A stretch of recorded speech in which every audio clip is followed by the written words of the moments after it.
good thing to still be talking about the Philadelphia Union playing meaningful soccer in November. That's right, postseason conversation as we are in that awkward wait period between Game 1 and Game 2 for the Philadelphia Union taking on the New England Revolution. Welcome into PHLY Union Podcast. I'm Renee Washington, joined as always by JP Zapata, our beat writer. Larry Henry back in studio again today. We've got Tyler Zulli behind the cameras, and we are ready to talk about the Union because there's a lot going on, and it's not just all happening on the field, guys.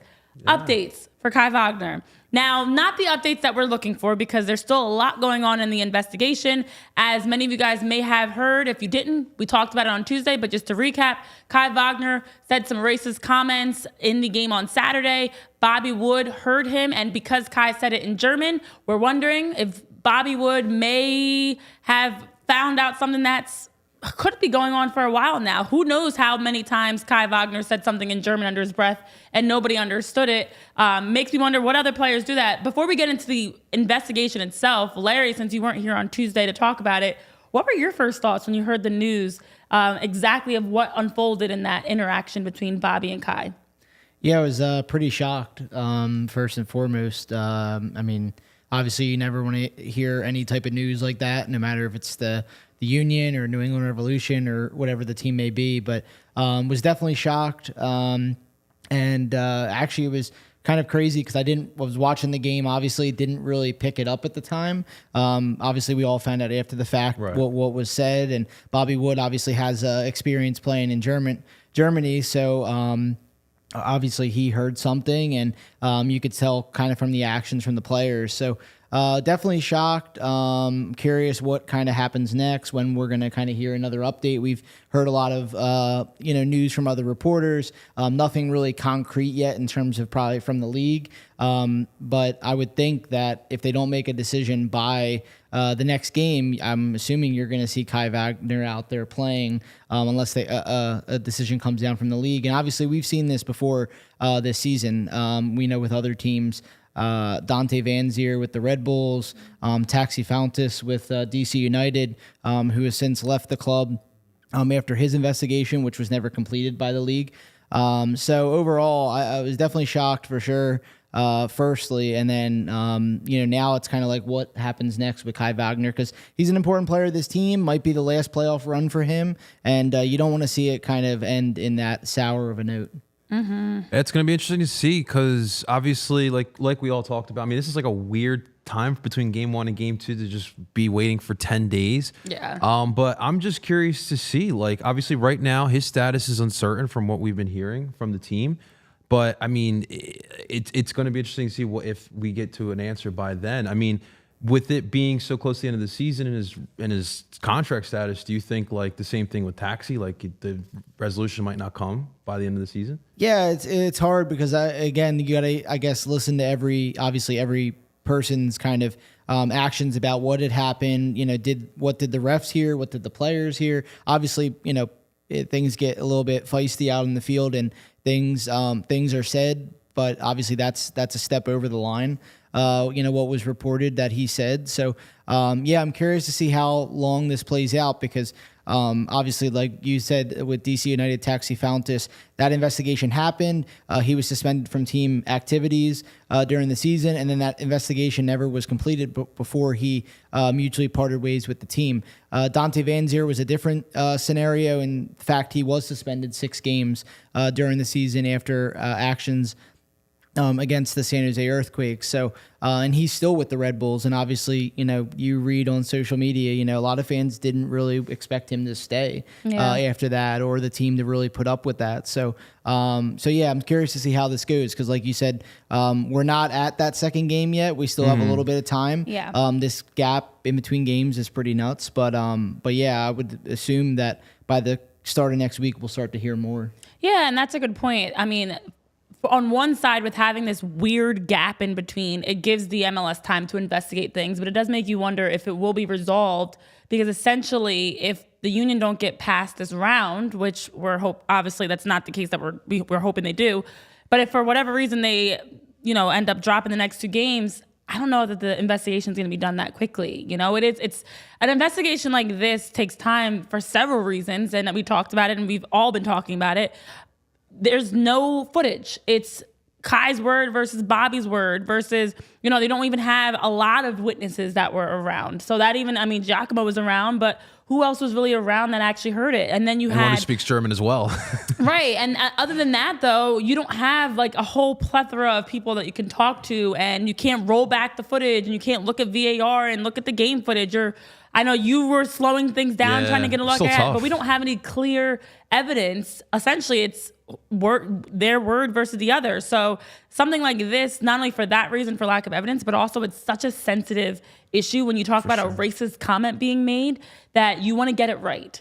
And the league has eyes on them. Of course, as we talked about, the FC Cincinnati game also had a racial incident. So there's eyes on the league right now to get this right. And it's going to take some time. So it's definitely concerning for that reason, because we're at the playoffs now. This is not early in the season where we've got months and months left. At this point in the season, I don't know if they're going to have it resolved in time, to be honest. It's an awkward situation too, because look, we're all kind of right now just using our inferences. We're looking at videos, and obviously it doesn't look like a good situation right now, because obviously why would Bobby would lie about the situation? But now you're potentially talking about what we've seen doesn't look good. And now Kai Wagner potentially could play game 2, could play in a potential game 3. And that's an awkward situation in its own right. What if it actually is true that he did say these and he's still playing in all these matches? Doesn't look good either. I know a lot of people have criticized as well the way the refs, the way the whole situation was handled, from the refs, the players, the coaches. It wasn't the best either. For me, just as me personally speaking, anytime that happens, I hear anything, even if a player is protesting, play has to stop. We have to look at the situation. We have to address the situation as well. That's just my personal opinion. Yeah, and it's tough too, because like you said, it was a kind of a hot moment in the game where Veroni and Nathan Harriel obviously had a little bit of a scuffle. Veroni gets yellow carded. Right. That's going on. And then if you're the ref, it's kind of like all heck breaks loose in a way, because you're trying to focus on the game, the situation that just happened between these two players. And then you have something going on the other side of the field. Bobby Wood runs over, tries to get the ref's attention. Some other Revs players try to get the ref's attention. So it's hard to really, pinpoint, what was said, when in moments it was said. I'm sure, obviously, those two, Wagner and Wood, had a battle throughout the game, because, players are going to try to get under each other's skin. But this is way above that, and a step, the wrong step. And, I'm curious to see how the league handles it, because we've seen instances in other countries, other leagues, where stuff like this happens and players will walk off the field. They'll leave the field. Games will get abandoned, whether it's the playoffs or not. So, and like you said, Renee, with the incident with with FC Cincinnati as well. The league is definitely under a kind of a tighter microscope right now. Yeah, well, let us know in the chat what you guys think. Welcome in. I know I see Eugene Krabs is giving out compliments on everyone's outfit, saying, Larry, you look warm. And Go now Birds. JP and I are cooking as always. Thank you, Eugene. Are those snake emojis? I feel like I can't see. It. Okay. I like it. Drop them in. Will, welcome. Rainiel, welcome. Nice to have you guys here. At first, from glance, it looked like they were ducks. To be honest, the greenish looked a little yellow. And I'm like, why are you dropping in ducks? But let us know what you think in the chat. If you're listening on our podcast platforms, for those of you that listen back to the show and missed it live and you're listening on podcast platforms, also you can tweet at us. You can let us know your thoughts as well, because this is something that it's a very unique situation. It's not a good one at that. It's one that we wish we didn't have to talk about. It's one that we wish we could, we didn't have on our radar at all. And as you mentioned, Larry and for JP, you guys are talking through of how it unfolded. Well, there's been more as the MLS continues to investigate. ESPN has been releasing some information that they talked to its sources. Sources, of course, confirm that Wagner is alleged to have called what a racist term in German used against Asians. Wood is Japanese and African-American as well, and someone that lived in Germany, as we talked about, on the youth and professional level, playing there for 14 years. So after that happened, a Revolution spokesperson declined to comment. The union also did not respond to a request for comment. The MLS issued a statement. I read this statement on Tuesday as well, but in case you missed it, you can go look back. But no, I'll read it again. The MLS is aware of the allegation that a player used discriminatory language toward an opposing player, and a review of the matter is underway. The league has been working with the MLS Players Association and Black Players for Change on a process to address these types of allegations.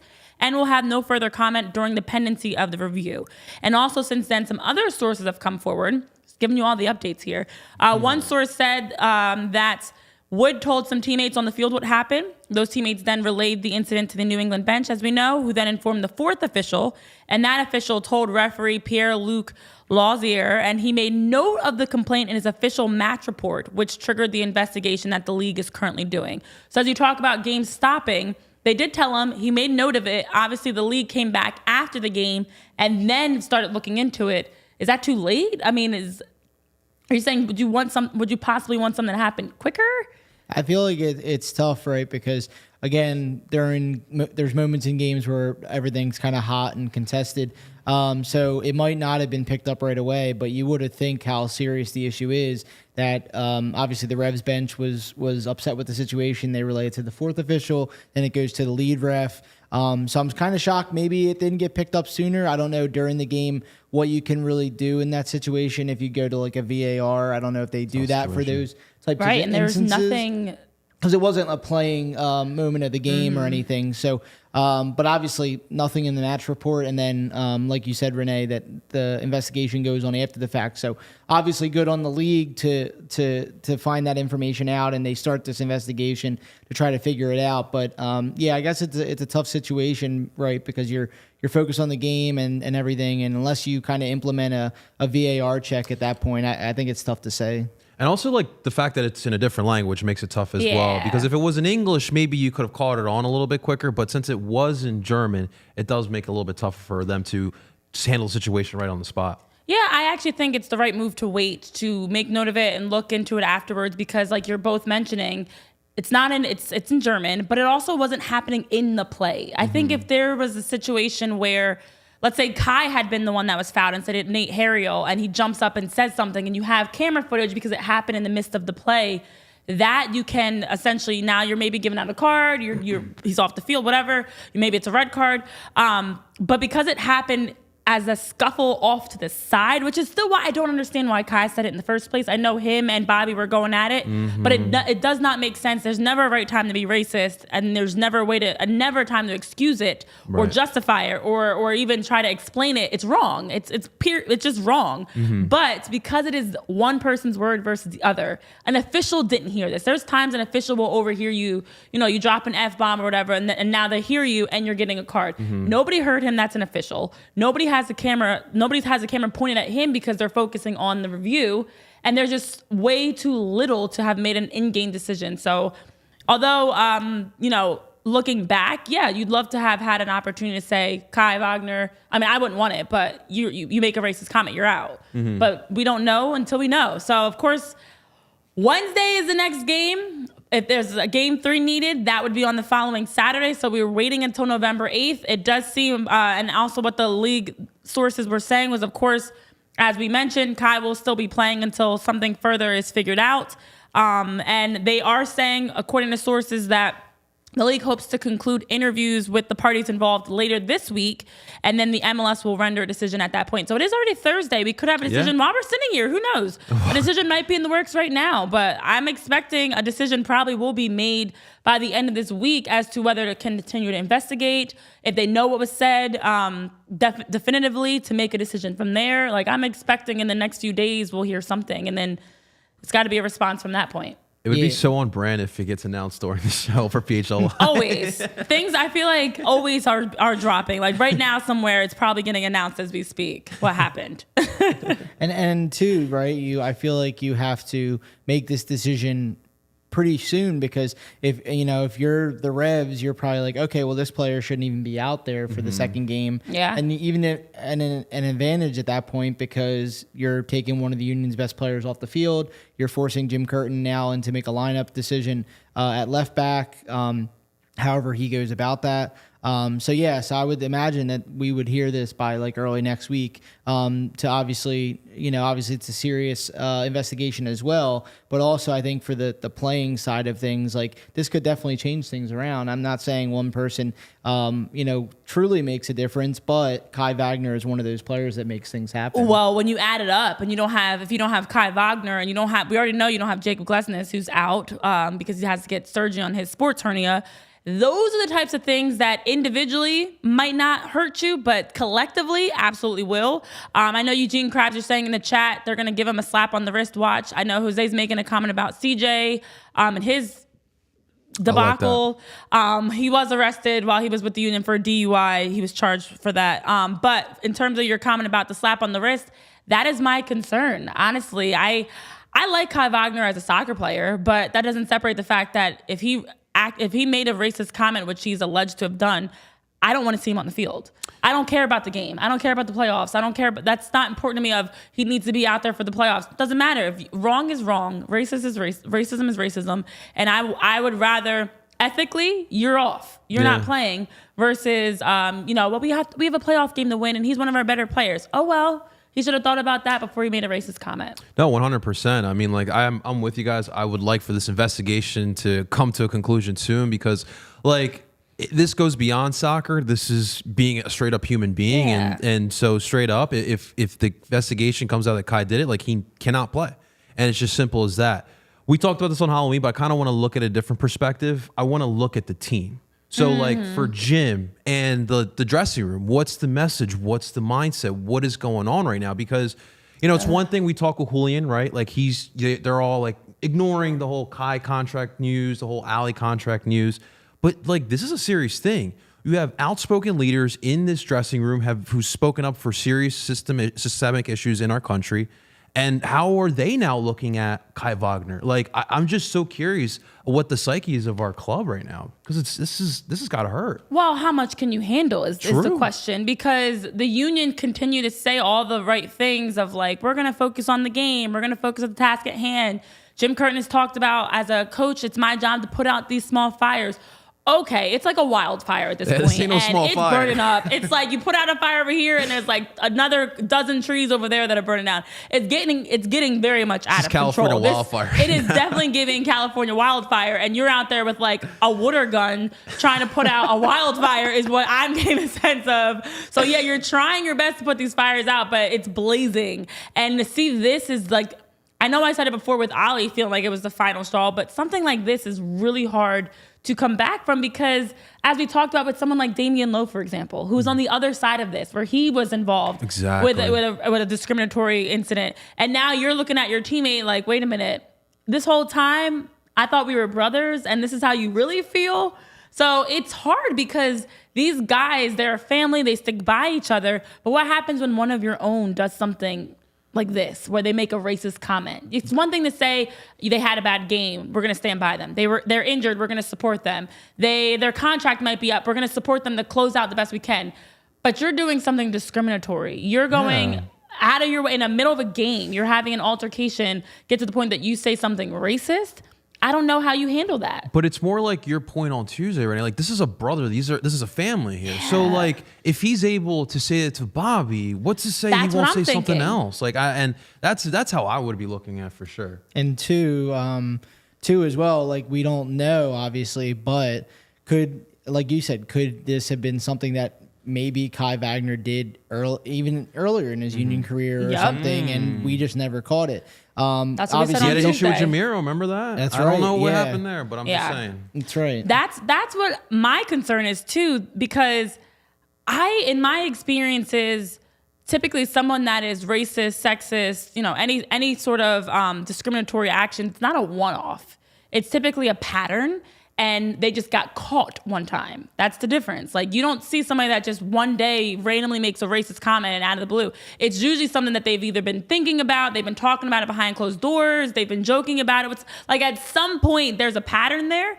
And that's my concern. And that's what, if I'm in the locker room, and I've actually had teammates that have done ridiculous things over the years, and it just makes you wonder, well, what else have they done? What else has he been walking around here speaking German and no one understands it, but he's really saying something disrespectful and or racist or whatever. So it just leads to more questions that you don't need right now. Yeah. And I think about it like, if you have a relative, let's say you have a cousin that all of a sudden like gets drunk, or not even drunk because Kai's not drunk in this situation, but I'm just going to use this as an example, gets drunk and like says all this ridiculous stuff. You don't then just turn around and be like, it was just They were just, no, that's how you clearly feel. Like that cousin is now at the family reunions being looked at a little bit differently and maybe not even getting invited. It's the same thing here. Like when you have a relative, someone close to you, especially that you've been through the trenches with, that shows you their true colors and says something racist in this situation, it is very hard to just turn the other cheek and make oh, it's okay. It was just a one-time thing. So I know Todd's asking if you heard from the team or Kai yet on the alleged slur.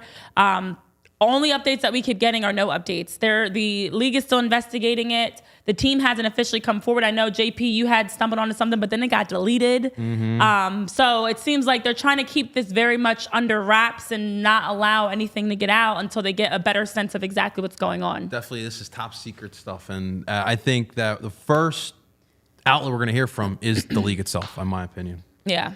Yeah, I wouldn't be surprised if we get like a Kai Wagner sitting there. Maybe he's not actually speaking. Maybe he's sitting next to someone speaking and doing the good old nod, I was wrong, I apologize thing while they read a statement. But the league has said that they're going to try to conclude the investigations by the end of this week. So again, it is Thursday. Yeah.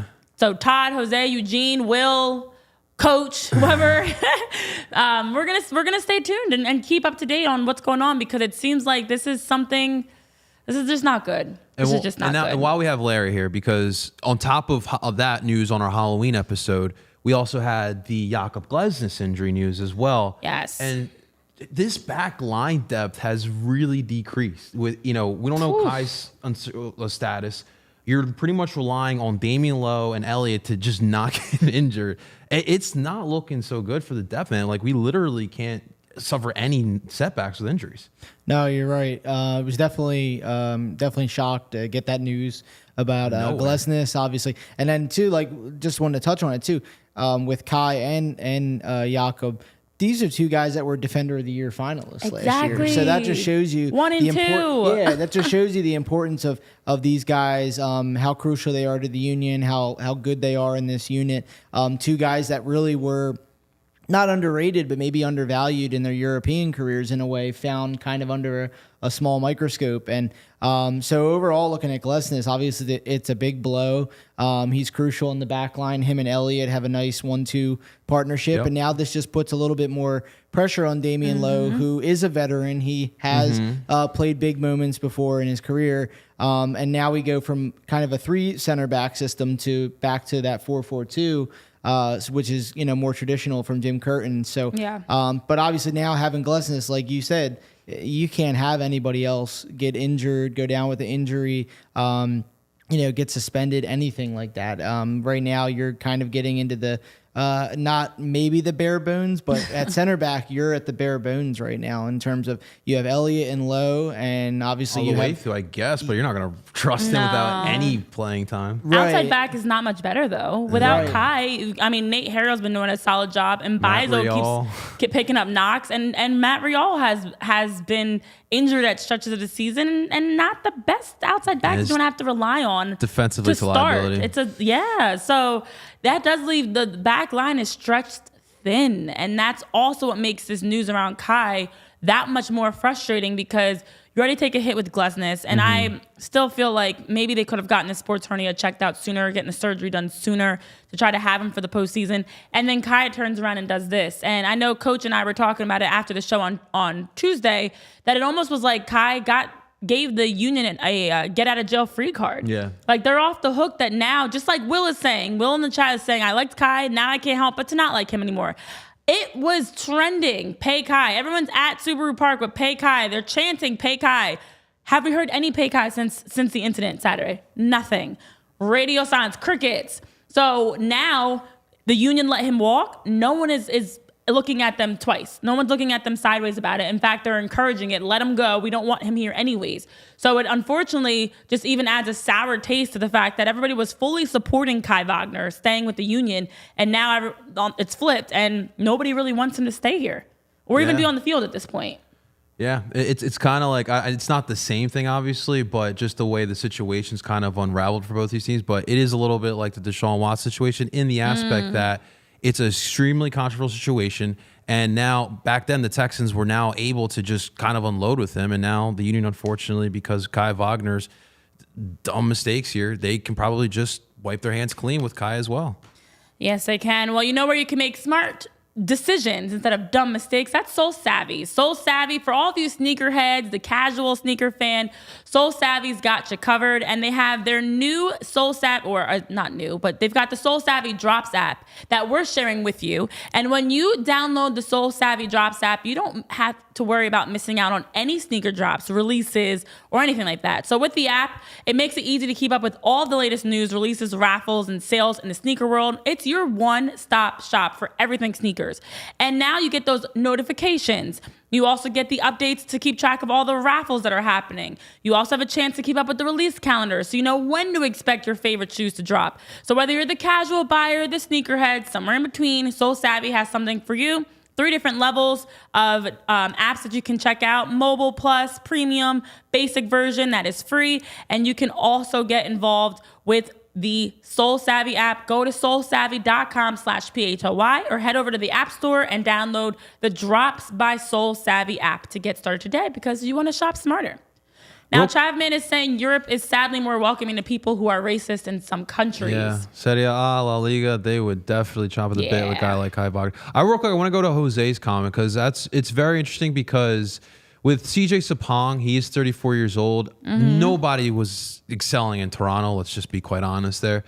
But I wonder how much more CJ has got, because I think going forward, obviously, Julian Carranza, we don't know his status for next year. And Taibo Ribbo is still a question mark for this team as well, but they need forward depth. They do. And it would be nice having a veteran. I do like a veteran option coming off the bench. I was a big proponent for Kai Kamara. I would have loved that coming off the bench on this squad in particular. But that's an interesting one. And I'm hoping CJ can stay in the league. Obviously, love CJ from his time here in Philly. But that's definitely something the Union should look forward to this upcoming offseason.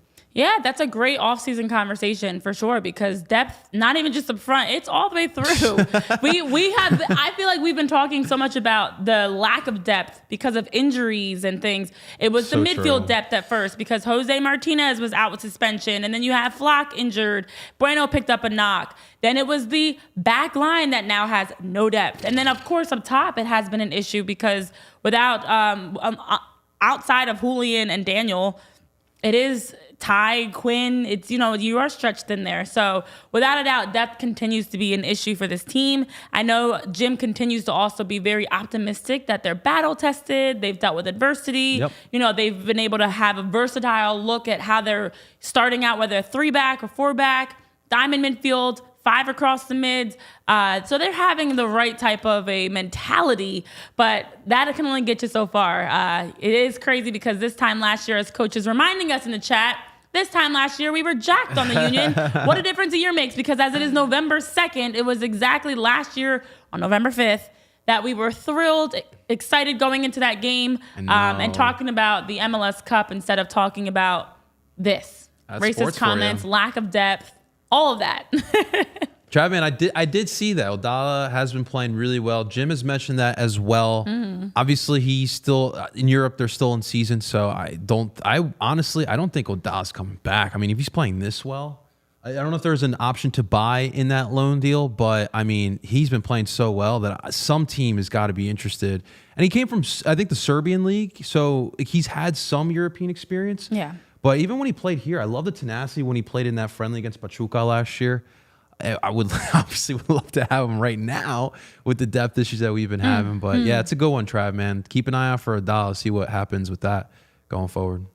And we'll probably see, obviously, too, like you said with Sapong, obviously more and more teams now that aren't in the playoff picture going to be making those end of season moves. We've had Miami. Yep. We've also had, Toronto, NYCFC. And I just think you're going to see more and more teams obviously making those end of season moves. And I think maybe not Sapong. I mean, we'll see. Obviously, getting a guy with MLS experience, a veteran forward, is crucial, because right now, you look at their strikers, it's South American players, European players, nobody with a lot of tons of experience in MLS. Kai Kamara would have been an awesome one. Literally. CJ Sapong, maybe another. And then, like you said, Odada, obviously, 3 goals in 9 appearances right now in Denmark. There is a 1-year deal with a purchase option. Tyler hooking us up with that information. Shouts Tyler. So yeah, and I think he's only played a little under 500 minutes, so pretty good value right now, scoring goals. Yeah, absolutely. And of course, with talking about playoffs and talking about jerseys and what you're going to buy, well, why don't you check out FOCO, our sponsor here today. FOCO is the leading manufacturer in sports and entertainment merchandise with a product line that includes apparel, accessories, toys, collectibles, novelty items, and more, just like kind of the stuff you see in our beautiful studios as well. For all non-presale items right now, you can use the promo code PHLY and you can receive 10% off of your purchase. So make sure you guys check out our friends over at FOCO. And thanks to our friends over at FOCO. Yes, well, let's talk about the fact that the Union, of course, in that game Saturday, we have time to after a game, you need time to process. Well, we have plenty of time to process after Saturday's 3-1 victory because we have a nice 10-day break, and now we're just 6 days away. The countdown is on. We're 6 days away from the next playoff game. We will be doing some game-specific shows Wednesday, November 8th, so stay tuned for us officially dropping those details as JP and I will be jumping on, and we'll be talking about the action in a post-game show. So we will have our first PHLY Union show that we'll be doing as a post-game show this season. But this Saturday victory, I know Jim was asked about it, and I had this great quote about it. It's a good reminder. We're still a good team. We can beat anybody. Don't forget about us. The Union winning at home has been one of their strengths. We know that. That's been one of the biggest things about wanting to solidify and lock in getting home games in the playoffs. This team looked more like that plus 46 goal differential team from last year. Jumping out, scoring each goal within 10, 11 minutes of the previous. But I'm wondering, sometimes I'm trying to think of a good comparison. Sometimes when you get to the end of something, it's like that final push before things fall apart. Do you think this was like the last hurrah? Or do you think this was this team is locked in postseason ready and they're ready to make a deep run? Because I'm trying to think of what's a good, kind of like when you let a balloon deflate. And as it's deflating, it's like, giving out that fart noise, and it's super loud, and then all of a sudden it's just cooked. That's a good comparison. Is this a deflating balloon right now where we're seeing the air getting taken out of the Union, or do we feel like it's the opposite of like they've got a little more in the tank? With the Union, obviously, I mean, when you look at, obviously you have so many guys that came back from that team. Yeah. You have Jim, obviously, a lot of experience coaching this team, a lot of talent all around the field. But when you watch the other teams in the East, right? I mean, I've been pretty astonished watching teams like Cincinnati, Columbus last night with the win. Orlando came into the playoffs with a unbeaten streak, and they've extended that now. I mean, Cincinnati, again, touching on them, they're on like another level right now, for real, playing at home. So I do still think the Union can compete with these teams, and obviously we'll see what happens in the coming days with Kai's situation and so forth. But I don't know. This team definitely has, in a way, taken a step back into that excitement. Like, I'm still excited about this team and to see what they can do. But overall, I think you look at Cincinnati, you look at Columbus. I mean, I think those teams could definitely give the Union some trouble, like if they do end up getting past New England, which I think they will, but you never know. As you know, and as both of you guys know, I was on this optimistic train. I was banging my chest. You were the conductor. Yeah, you were leading literally. this train. That all kind of, not take a full stop, but a little slowdown once this Kai Wagner situation came out. Because I felt good after that win. I thought they looked well, and going back into New England. Obviously, Carles Gil with the status of that, he's so big for them. But now I feel a lot different. You mentioned it. Orlando, Cincinnati, Columbus, they all look better than the Union right now. Yeah. So I'm with you. This is a balloon that it's deflating. I think the fires have gotten too much here for this team to kind of keep under control. I just don't know how they can stay focused mentally and go out there and play. This New England side is not going to be easy. They have, on paper, this Union team should be able to beat New England. But when you have so much on your mind, the mentals, I got a question. So I'm not feeling really well right now.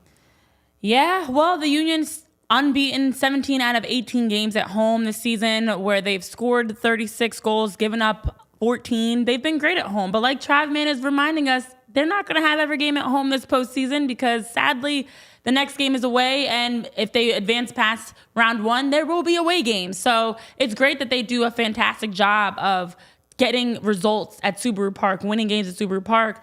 But what happens when you're on the road now? And unfortunately, this team has had hit after hit after hit. I know, Travman, you're asking how far realistically do you think this team can make it? You cannot play sports thinking. And right now, the Union have so much mentally going on. I love the fact that they're saying all the right things, but I also know you're still human. Like, at the end of the day, Literally. You hear the noise. It's hard to quiet the noise and just lock in on playing soccer. And not to mention, it's not just about the noise. You actually don't have your best players on the field. So it'd be one thing if it was just chatter going on, but you add in, okay, if Kai Wagner's not out there, Glasses is not out there, these are major pieces. We saw what a difference Jose Martinez makes in the midfield. We know how much he's a boost. You cannot go into the postseason broken mentally, and you're also down players, and you're not at 100%. Like, something's got to give. I think a team like the Revs are, even though they're dealing with injuries as well, it just seemed like mentally they just wanted a little bit more. But I'm not thinking that they're going to beat the Union. I just think that they're going to give a tough game 2. I think the Union can get out of round 1, but I don't know that I see them getting past whoever's next. And this 10-day period doesn't hurt us either. No. It's too long to be just sitting there thinking in your thoughts. And, you know, New England's going to come up with a game plan that gives plenty of time for Carlos Hill to get as healthy as possible. So it's just too long with that 10-day period. And two, I wanted to touch on it because I did last week Yeah. too, because the Union now going on the road, only 5 away wins in league play, whereas New England have been the exact opposite at home. They have 12 home wins. They only lost once at home in the regular season. The 12 home wins were the second most in the East. They tied with Columbus, and Cincinnati had the most with 13. How are some of the lone MLS teams playing at NFL stadiums have such good home field? I don't get it. I don't get It's it crazy. either. Especially teams with turf too, right? It makes no sense. I have no idea. I don't get it. Thank you for the compliment. Make sure you guys are hitting that like button. You're joining in the chat. Let us know your thoughts.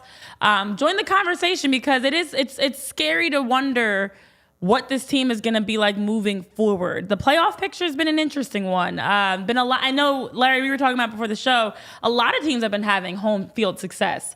And looking across the board, you take a look at a team like Cincinnati, that big 3-0 victory. Yeah. Which games jump out at you when you look at first round results so far? I mean, if you talk about, I guess, if in the whole league, right? Because I do want to bring up the West, just because St. Louis City, number one team in the West. Obviously, you know, debut season in MLS. Obviously, there's going to be pressure there. But number 1 seed going into the playoffs in the West, and you get smoked 4-1 at home to Kansas City, who had to play the extra game because of the wild card match. So I was definitely shocked by that. And now that puts St. Louis City, in a big hole going into the second game. But looking at the other games going back to the East, right? Everybody, all the home teams won the first game. Wild. And the Union were the only home team in the East to concede a goal, but overall still 3-1. So, but looking at the rest, I mean, Cincinnati dominant, what they've done all season. Lucho Acosta has been amazing. He's still my pick for MVP. For sure. I think we're going to see that news obviously come out a little bit later in the playoffs. Orlando 1-0 win over Nashville. Nashville really good defensively, but what can they get offensively? Hani Mukhtar can only do so much by himself. Sam Surridge missed a sitter in that game when it was still 0-0. And then Columbus, Cucho Hernandez continuing to do a lot of great things for them. So, Colombia, call him. Come on.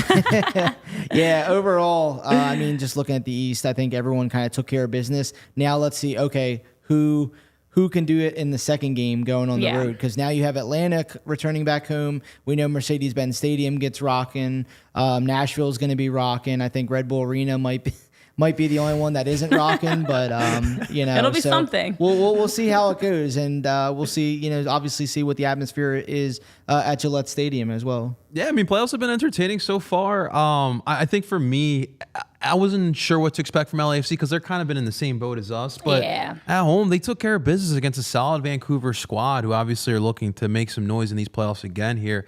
Alan Velasco, that was just like a heartbreaking news in our league. Young player, up and coming star, gets hurt, probably done for the rest of the playoffs. That is so unfortunate to hear. But no, playoffs, it's all about the upsets. That's what we all kind of hope for. The Cinderella story is that SKC. Kevin, shout out to Kevin Chill and his SKC.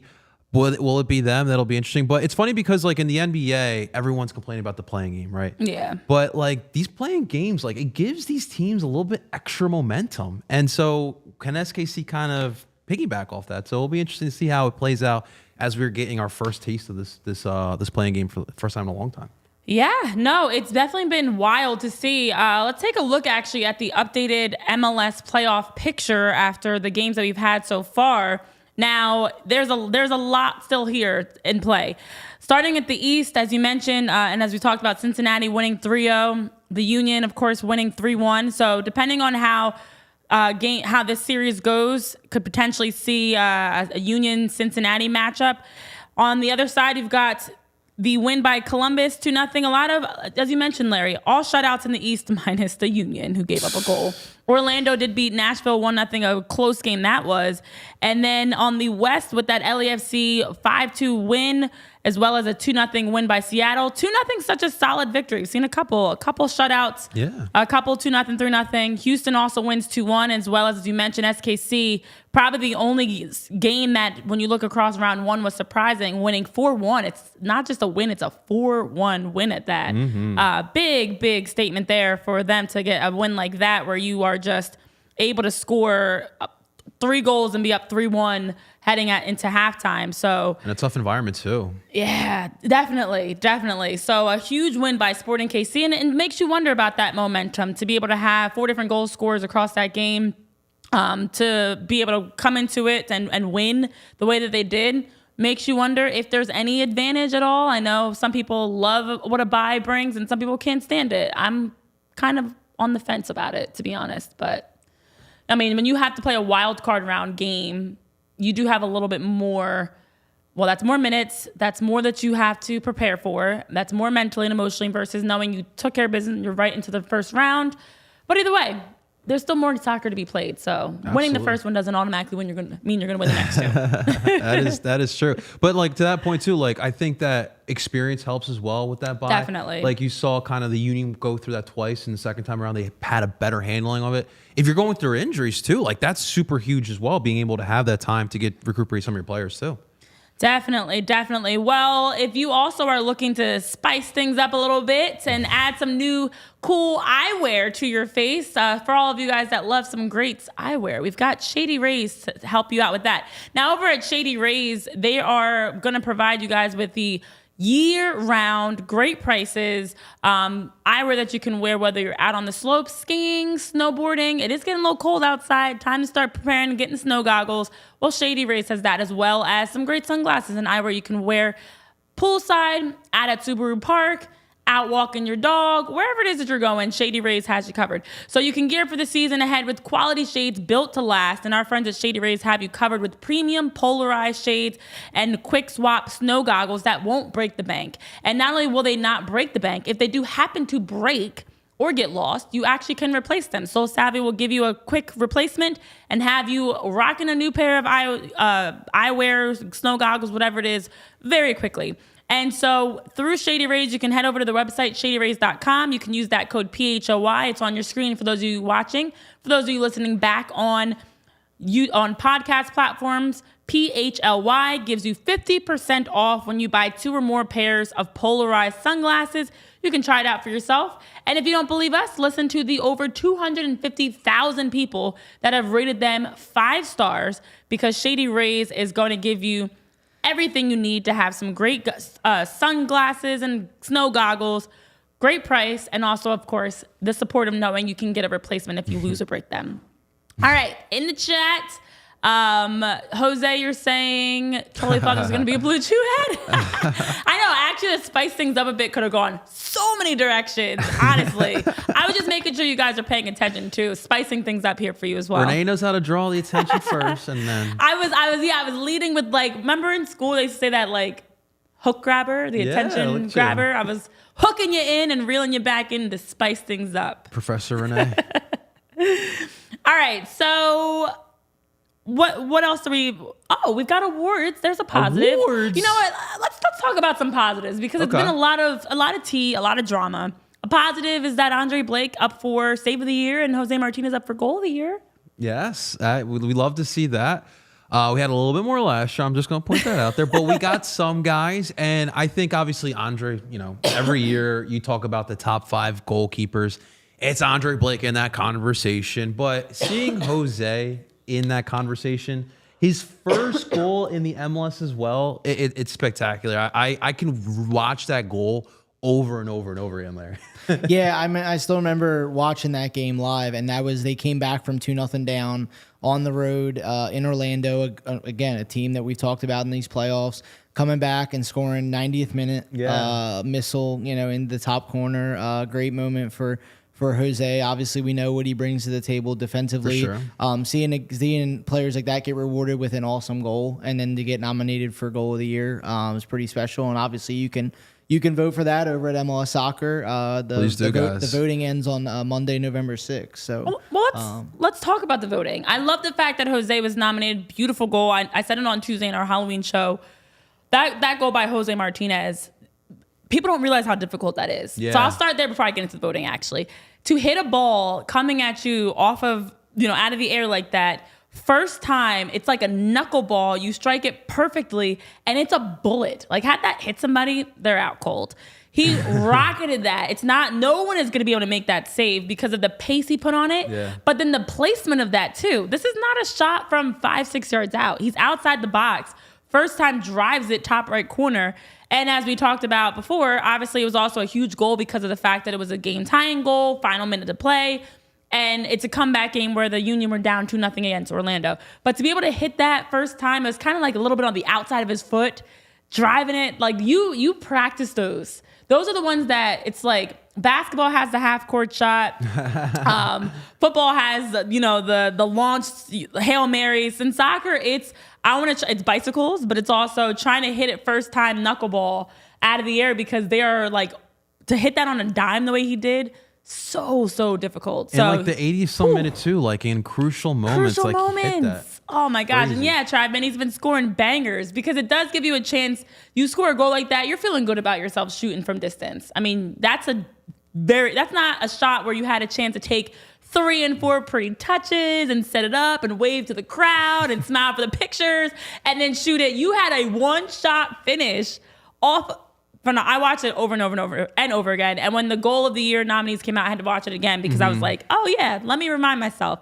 But the voting issue, and I know I even saw Jose talking about it. It's been talked about on Twitter. We've been talking about it. The media's been talking about it because the media gets so much heat for the end of year awards that are in the MLS, but it's not the media. And Larry, you have the breakdown of the exact numbers of how the voting sways because with Messi being up for Newcomer of the Year. I got distracted, actually. With Messi being up for Newcomer of the Year, people automatically assumed it was the media because the media has been on the Messi trail. It's not the media, actually. Larry, who was it?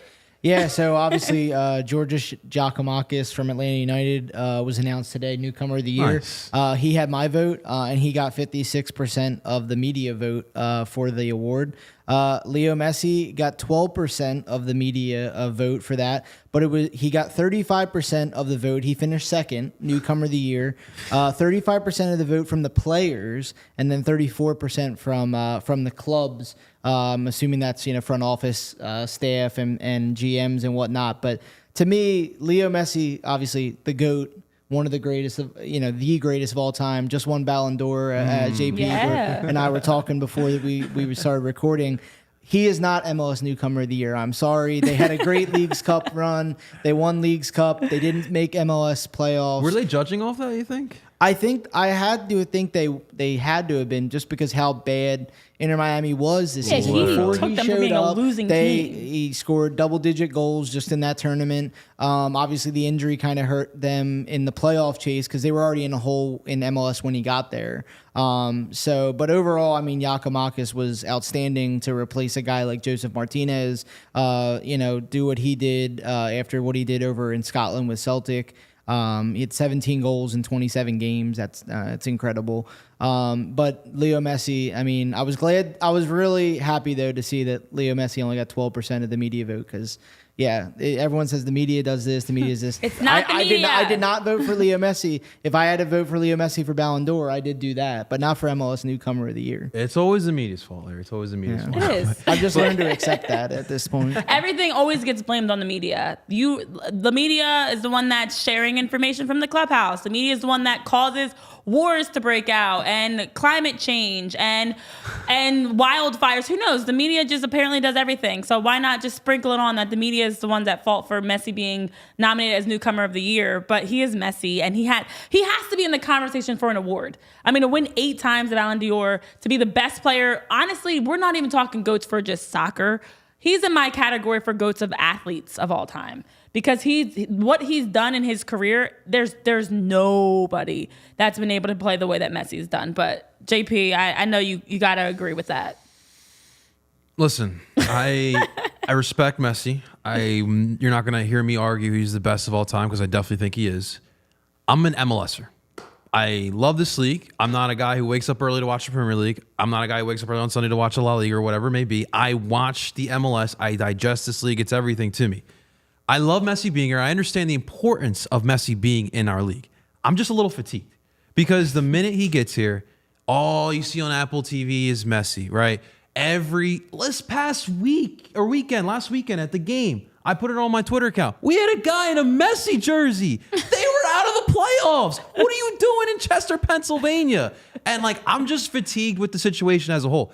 I get it. Messi was important coming to our league. The popularity has skyrocketed. I understand all that.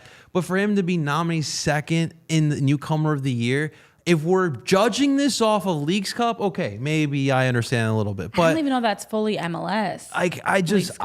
This to me is I'm just so tired of the situation.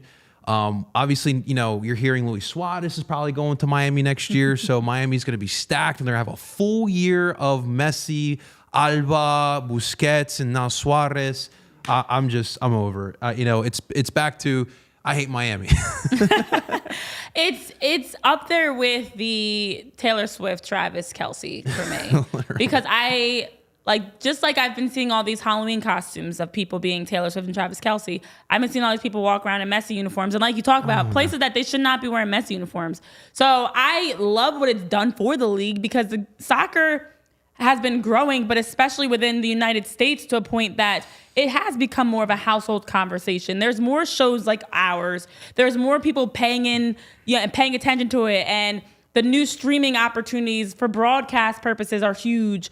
There's just been a growth. It's been a huge surge in soccer. But, on the other side of that, as you talk about, there is the fatigue of you're overdoing it. Let it happen organically. Messi himself is going to bring in so much, as you talk about Tribe Man, tickets, merch, so much that people are just going to pay attention to, that people who may not be MLS fans are now going to watch the MLS because of Messi. That's just the same way that Swifties are watching the NFL because of Taylor. That's business. I understand that part of it. But there has to be a line, and I think this is going to lead to some conversations for what does constitute Newcomer of the Year. It is not Rookie of the Year. They did already have that. It is a Newcomer of the Year. So it's someone new into the league. That is Messi. It's like a free Neil agent. is talking about the amount of games being played. Maybe that's something that could be raised a little bit more. I don't know. But I feel like the league is going to absolutely do their best to give Messi more hardware because that's one of the first things I was like, wow, this man came in. This is where you raise the bar as a GOAT. You aren't just the best, with Argentina and stuff. You come into a whole new league and take a losing team to be a team that's winning hardware, that's in championships, that's at least close for a playoff push. So he goated in a whole new level, and that's why the league now has the Messi Watch, the Messi newsletters. You can literally buy and pay for things where you just literally follow Messi around the field, get all the Messi updates, what he had for breakfast, what color underwear he's wearing, everything. You can get all the Messi updates because they're tapping into it so much. And I just realized I'm in another Union podcast after dark comment, Tyler. So don't flag me for that because that's twice I've done that now. I didn't mean to, but it's the truth. It's people are. I am the common denominator, I guess. Now that I think about it. The Messi updates, the Messi following and clamoring is because there are the MLS fans JP, Eugene Krabs, ourselves. But then there's also the Messi fans, and they're trying to bring them all along for money. And maybe that's where I'm not understanding, because I've never been like a fan, like a super fan of a player, right? Like I'm always my team, and then like I'm a Joel Embiid guy. I'm not a LeBron James guy, like that type of stuff. And then maybe that's where I don't see eye to eye with a lot of the Messi fans. I'll say this: I love that Leo Messi's here. It's awesome being able to see him, being able to be at the games and try to obviously interview the guy. But I do kind of miss him in Europe. I will say that I miss seeing miss seeing Messi under the bright lights of the Champions League, and whether he would have went back to Barcelona or maybe help PSG win the Champions League in a way. But I do think it's pretty cool to see him here. We've had so many great players, Zlatan, Lampard, Gerrard, so many players, Beckham, Giovinco. And then now you put Messi and Busquets and Alba in that list. Whether Suarez comes, Antoine Griezmann's obviously been very vocal about coming to MLS. So whether he goes to LA or Florida or somewhere else, maybe Philly, I don't know, maybe. I hope that'd be awesome. But I think this is just going to attract more and more players that want to come here. And obviously, that's a discussion for a different day too. But the salary cap, what do they do? Because everyone and their mother wants to play for Miami right now. That is true. Maybe we'll see Medford Messi in Champions League. Yeah, maybe. Medford Messi, yeah. Back in Champions League, I should say. Yeah, I mean, it is huge when you think about the fact that for so many years, for the MLS, for the NWSL, it's been the same argument that they can't compete with teams like the Premier League teams, or Manchester United, or even La Liga, all these other international leagues, because they have the best players. And now the MLS is getting to a point where they can say they have the best players. I think now I'd like to see them getting the best players in the prime of their career, that now this is the top spot for players. But unfortunately, with the cap and the financial side and the business side, the MLS especially is going to be behind, because you can't offer what other leagues can in Europe and things like that. The NWSL has a better chance, in my opinion, just because of where women's soccer is. But I think for the MLS, they're at least going to make themselves a spot that maybe it's like how Beckham came over towards the later part of his career. And same thing with Zlatan. Like you get guys that maybe are they're still able to play and give you 90 minutes, but they're a little bit more on the decline. Marta for the NWSL. So we're seeing a little bit of that change, and it's been fun. Yeah, and you got to be careful too when you're spending big money, right? Because obviously, like Messi, not only is he putting butts in seats, he's selling Apple TV subscriptions. He's obviously fun to watch on the pitch. But like, there's examples like Shaqiri, Lorenzo Insigne, and Bernardeschi in Toronto. Like that's a straight up mess. You got to be able to spend the money smart. Tommy Bogues, shout out to Tommy Bogues, drop again. Another great tweet. He put out the best DP production this year in the MLS. And who's number one on that list, ladies and gentlemen, with the top production from your DPs? Your Philadelphia Union, 58 goals plus assists there. Right behind them is Atlanta and Columbus. So while we're trying to, I guess we're moving into a new era of MLS soccer, right? You got to be able to find those guys, yes, because obviously like that brings eyes to the league. But I do also like Atlanta, like in 2018, 2017, that time period, being able to find those next young players, like Renee said, in their prime. That's fun to watch. It's cool to see BA and Mark McKenzie playing over in Europe, to be honest with you, guys who were part of Philly's homegrown system. So it is definitely really cool to see. But this is really cool, guys. Being able to get tickets right before the game, right? So ladies and gentlemen, Game Time, our dear sponsor here, helps you out with that. You're in a crunch. You don't want to spend big money. We got, obviously, we have Union playoffs. Hopefully we can go past this first round. You can definitely check out Game Time for last-minute ticket options right now. If you are a first-time user of Game Time, you can use the promo code PHLY for $20 off of your first purchase here with Game Time. So shouts out to Game Time, and make sure you guys check out our friends over at Game Time app. Yeah. Well, it is definitely surprising that Messi did not get named Newcomer of the Year. I know the MLS tried to give him another trophy, but shout out to Georgios who did. I know, Neil, you're asking if it was because of, what was the reason why, I can't read. So the reason why, if it wasn't due to the amount of games played, what was the reason? And Larry, you were hitting on that already for what he did with Atlanta. A lot of goals. Yeah, a lot of goals. A lot of goals. Obviously, 17 goals in 27 games is pretty remarkable.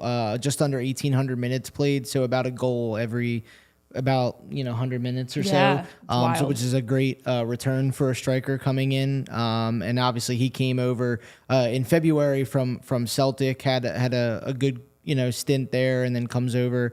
Obviously too, they made the playoffs, whereas Inter Miami didn't. I know Inter Miami was in a hole before Messi signed, but again, Giakoumakis came in and kind of just guns blazing in a way, just racking up the goals, and actually he was the second straight Newcomer of the Year award winner from Atlanta, because Thiago Almada that's right. won last year, and then he's the third Atlanta player to win the award behind Miguel Almiron, who is obviously doing great things now with Newcastle United. So I think we will see Leo Messi obviously win some awards in MLS in 2024 and 2025 and so forth, but it won't be Newcomer of the Year. Giakoumakis has that locked down. He said, "Not today, Messi. I got this," as those were announced on Thursday.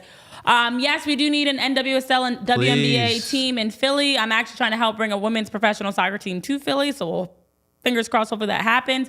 But yeah, guys, it's crazy. We have 6 days until game number 2 for the Philadelphia Union up at Gillette Stadium, taking on the Revs, hoping to close out the series. We will, of course, have more previewing the game because we've got a long way to go. We'll have more to preview the game next week. We'll also have a chance to dive into post-game stuff. So more to come here on PHLY Union Podcast. If you haven't already, make sure you've hit that like button, subscribe button, comment. We always love the compliments. We love you weighing in on the conversation. We love you being able to tune in, whether live on YouTube or for those that watch us back on podcast platforms. You can always catch us on anywhere you check out your podcast. So for everybody in the chat, Neil, Eugene, Travman, Martian, Jose, whoever tuned in, thank you so much for joining us today. And for us here at PHLY Union Podcast, have a great rest of your day. Enjoy the weekend, and we'll see you back next week for more live here on the show. See ya. Dude. We all silly like the mayor.